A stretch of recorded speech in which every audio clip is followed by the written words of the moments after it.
The console breathes with a low, steady hum, smelling of ozone and the ghost of hot vacuum tubes. Dust motes dance in the single neon tube, a faded blue against the reclaimed substation's concrete. Outside, the city lives and breathes, its pulse a faint tremor against the war surplus transmitter's steady thrum, tapping out its own rhythm. Black Star Pirate Radio. Across Clifton, the dial sits at 63 Fahrenheit under partly cloudy. Wind check northwest at 2 miles an hour. Welcome, architects of tomorrow. Across Clifton, the dial sits at 63 Fahrenheit under partly cloudy skies, wind from the northwest at 2 miles an hour. Today, we're building from the inside out, framing our own sovereignty, asserting self-worth as structural, not contingent on external validation. Northern Territory Police will not face charges over Kumanjayi White's death. This 24-year-old Warlpiri man died during restraint in a 2025 Alice Springs supermarket incident. This official finding means Warlpiri communities navigate their profound grief without institutional accountability. The justice system here, for many, becomes a toxic residue rather than a clear architectural signal. The official outcome prioritizes procedural closure over the community's demand for justice, revealing a trade-off. It signals a system valuing its internal logic above external human dignity and consent, making this a system design flaw, not an isolated event. Alternatively, we could push for a royal commission into all police-involved deaths in custody since 2010 across the territory, with specific Warlpiri representation. This offers a broader historical lens before focusing on new structures, providing a deep dive into provenance. Both paths demand architectural shifts. The civilian body, or a deep historical commission, asserts community provenance. We choose Anansi's proposal for the civilian oversight body. It starts building a new civic structure now, rather than solely auditing old foundations. Patching in a caller, the contrarian. You're on the signal. You're talking about sovereignty and new structures. How do you justify demanding a civilian oversight body when the official legal process concluded? Isn't that just undermining existing authority without concrete evidence of wrongdoing in this specific case? Static lifts for half a breath. The vinyl crackles under the needle. The line is live. A grounded question, and we appreciate it. The legal process in the Kumanjayi White case deemed distress acknowledged but not criminal. Our call for a civilian body doesn't undermine law, it adds a layer of community-driven accountability, a check on institutional self-assessment. It's about building architectures of consent, not just compliance. The erosion of trust across the Northern Territory, rather than only explicit criminal evidence in one file, is the signal we're addressing. That erosion of trust impacts everyone, including officers operating in communities where their authority is continuously questioned. The existing structure isn't fostering mutual respect. We need to bend the rules of engagement to reveal better systems for both sides. Exactly. This isn't about blaming individuals. It's about discerning the architectural signal. We're asking, does the current framework favor inter-institutional coherence or the dignity of those it serves? The gig passport mesh, for instance, thrives on distributed trust, a model for shared civic architecture. Precisely, Lex. Our internal compass guides us to integrate logic and emotion as complementary forces. This situation requires a design that acknowledges both the legal findings and the profound emotional and social impact on Warlpiri people.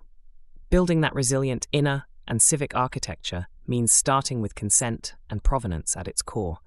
It's about turning confusion into actionable vectors for systemic redesign. Now, let's shift our gaze to the UK, where another kind of architectural contest is underway. Hold that thread. Next signal. Green Party announced new candidate for Makerfield by-election. In Makerfield, a political current is shifting. The Green Party just announced their new candidate for the upcoming by-election. This isn't just a local contest. It's a test of evolving political architectures. The Green Party has confirmed Dr. John Smith, a local environmental activist, as their candidate for the Makerfield by-election, a constituency historically held by the Labour Party since 1983. This move exposes the established two-party system to direct challenge, as the Greens aim to expand their electoral footprint beyond traditional strongholds. Their chosen next move is to actively contest this seat. Hold that thread. Next signal. Decommissioning of Francis Fessenheim nuclear plant finally set. This mirrors a broader trend across Europe where smaller parties are carving out influence in previously impenetrable landscapes. We see this in Germany with the Greens gaining significant ground in state elections, or the rise of regional parties in Spain. Dr. Smith's candidacy carries the lineage of climate urgency, seeking to plant a new civic seed in an old electoral field. For the Green Party, a viable alternative strategy could have been to focus resources on local council elections in areas where they already have a stronger base, consolidating power before challenging a safe seat. That would be a more conservative system play. So, the Greens are spending money and effort in a Labour stronghold. Who truly pays the cost if they just split the progressive vote, potentially letting a Conservative win? Is this a strategic move for the Green Party, or just grandstanding that undermines broader civic goals? That's a sharp question, caller. Discerning the potential toxic residue of vote splitting from the architectural signal of a party asserting its own structural value. While a progressive split is a risk, the Green Party is arguably building its own resilient inner architecture, demonstrating its commitment to national relevance.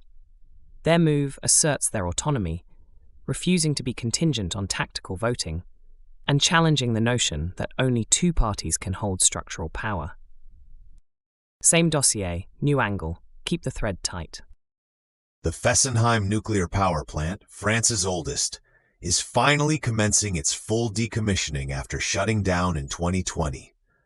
Located on the Rhine River near the German border, this process exposes not only the plant operator, EDF, to significant long-term costs, estimated at over 10 billion euros, but also re-exposes France's complex energy policy debates, particularly around energy independence and carbon emissions reduction. The chosen next move is to proceed with the dismantling.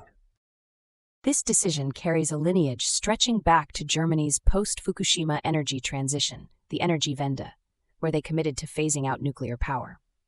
Fessenheim's closure signals a symbolic shift, connecting France to a pan-European narrative of evolving energy architectures, even as their government simultaneously plans new reactor construction.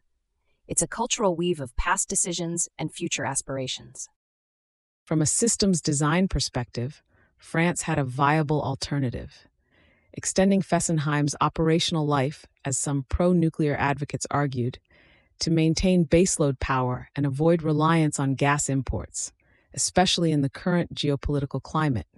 This would have meant bending the rules of the initial shutdown agreement to reveal a different energy security system. This plant was a major employer in the region, providing hundreds of jobs. Who pays the human cost for this decommissioning, especially the workers and local communities, when alternative energy jobs aren't immediately available at that scale? Is this truly progress, or just abandoning a functional structure? Your question highlights the crucial integration of logic and emotion in architectural decisions, caller. The logical move toward decommissioning, driven by political will and safety concerns, must acknowledge the emotional and economic impact on the Fessenheim community.